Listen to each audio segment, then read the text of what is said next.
ঢাকা অভিমুখী আন্তনগর যমুনা এক্সপ্রেসের একটি ট্রেন রাজধানীর কারওয়ান বাজার মাছের আড়ত এলাকায় লাইনচ্যুত হয়েছে। সকাল 8:30টার দিকে এই ঘটনা ঘটে।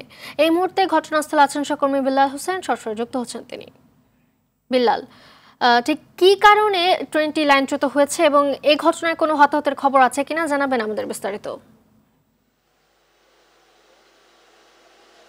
মালিহা, আসলে আপনাকে বলে রাখি যে আন্তনগর যে যমুনা এক্সপ্রেস যে এই ট্রেনটি এটি বেলা 8:10 এই যে কমলাপুর স্টেশনে যাওয়ার পথে কিন্তু সেটি এখানে কিছু লাইনচ্যুত হয়েছে। আপনাকে বলে রাখি এটি কিন্তু সেই যমুনা এক্সপ্রেস ট্রেন আপনাকে বলে সেটি লাইনচ্যুত হয়েছে যে আমাদের তেজগাঁও যে মাছের আড়ত রয়েছে সেখানটির সামনে। তাহলে আমরা এখানকার কর্মকর্তাদের সাথে যেটি কথা বলে জানার চেষ্টা করছি। এখন পর্যন্ত আসলে একটি বগি লাইনচ্যুত হয়েছে, যা 1, 2, 3 ঢাকায় জমি জিতে নিন 100% ক্যাশব্যাক সহ 20 কোটি টাকার পুরস্কার।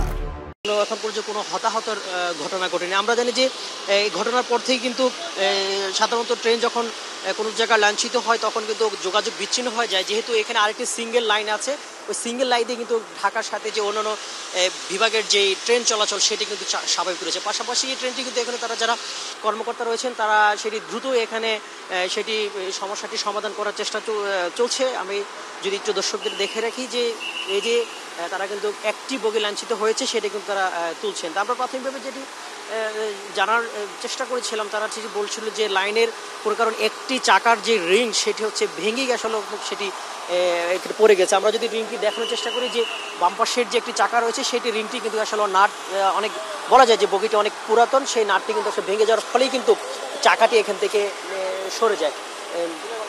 আমরা একজনের সাথে একটু কথা বলবো, আসলে এখানে কি ধরনের ক্ষতি হয়েছিল মূলত এটা আমি বলতে পারবো না, তো আমার স্যার আছে, স্যারের জিজ্ঞাসা করেন। এই ট্রেনটি এখানে কখন লাইনচ্যুত হয় আমি বলতে পারবো না, ওই যে ওনাকে আমরা এখন ঊর্ধ্বতন কর্মকর্তার সাথে একটু কথা বলবো, তাদের সাথে আমরা জানার চেষ্টা করবো এই ট্রেনটি এই জায়গায় কখন লাইনচ্যুত হয়, কি কারণে হয়েছে। ওটা ওই যে মেকানিক্যাল। আসলে মালিহা আপনাকে বলে রাখি যে আসলে এই যখন এই বিষয়গুলো নিয়ে কিন্তু কি সমস্যার কারণে ট্রেনগুলো লাঞ্ছিত হয় অথবা কি সমস্যা, এটি কিন্তু একজন কর্মকর্তা কিন্তু আরেকজন কর্মকর্তার উপর সেটি কিন্তু দিয়ে দেন। বিষয়গুলো নিয়ে কেউ সাধারণত কথা বলতে চান না, বিশেষ করে গণমাধ্যমকে সবসময় এরা সমস্যাগুলো নিয়ে এড়িয়ে চলেন। তো আমরা এখন পর্যন্ত বলা যায় কোনো হতাহতের ঘটনা নেই, খুব দ্রুতই সমস্যাটি সমাধান করে ট্রেন যে চলাচল সেটি স্বাভাবিক করার চেষ্টা করছে রেলওয়ে কর্তৃপক্ষ। তো এই ছিল রাজধানী তেজগাঁও থেকে আমার কাছে সর্বশেষ। মালিহা, ধন্যবাদ আপনাকে।